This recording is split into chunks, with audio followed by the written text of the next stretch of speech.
Empaths attract narcissists. The heart is the first organ to develop in the womb. Long before we draw our first breath, we are absorbing paradigms, emotional frequencies, and belief systems directly from the DNA of both parents and the emotional development based on what is going on with our mother. These become the foundation of our energetic and emotional blueprint.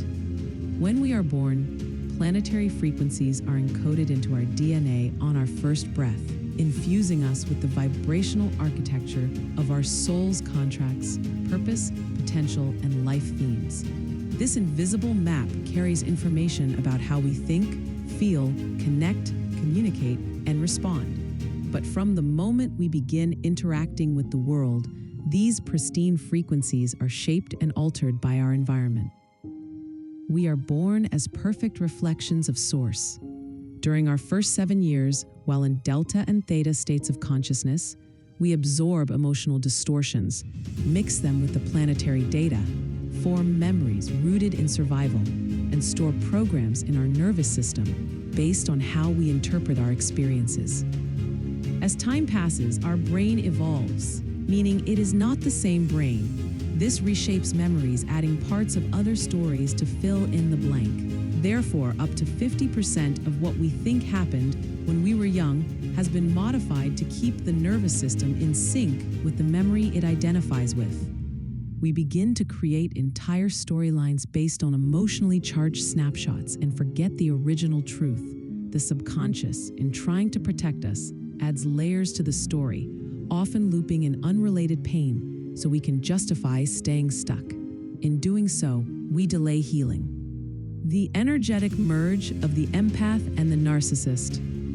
At the core of the empath-narcissist dynamic is one potent emotional frequency: lack. Empaths are born sensitive and energetically porous. They are radiant, intuitive souls with a deep longing to understand how their energy impacts others. To master this, they often choose soul contracts with family systems that mirror distortion. Usually, at least one parent carries narcissistic traits or unresolved trauma that affects emotional availability. This sets up the belief system that is then carried into adulthood and played out with the other as they attempt to resolve or repair this distortion. Empaths come here to feel everything, but in childhood their sensitivity becomes a survival liability.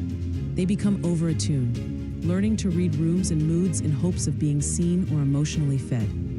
If those attempts are met with dismissal, punishment, or neglect, the empath's coping strategy becomes merging or pleasing. Empaths who feel environments or see actions that affect their emotional well-being will withdraw into themselves, leaving those around them confused.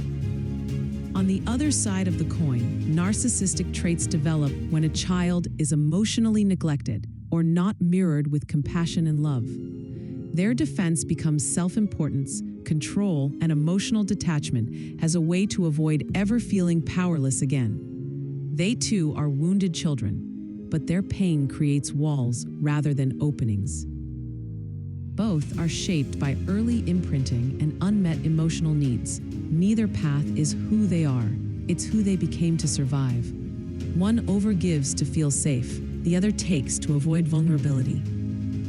They are mirrors, vibrational opposites magnetized by their shadow needs. You were never broken, only programmed. None of this is accidental.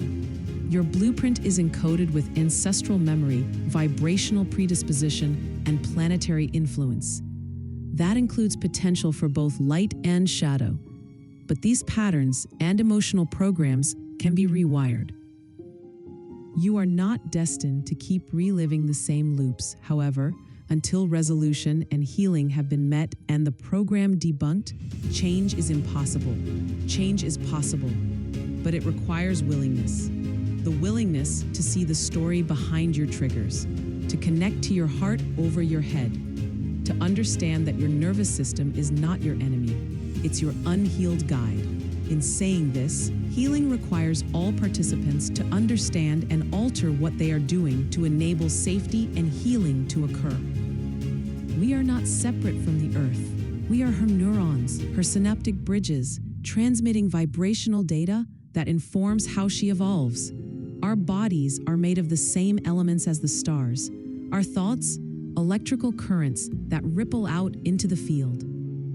Every drought, flood, or natural upheaval is not just a weather event. It is the earth purging distortion, seeking homeostasis in response to our collective emotional buildup. Her grief is our unresolved trauma. Her imbalance is our disconnection from source.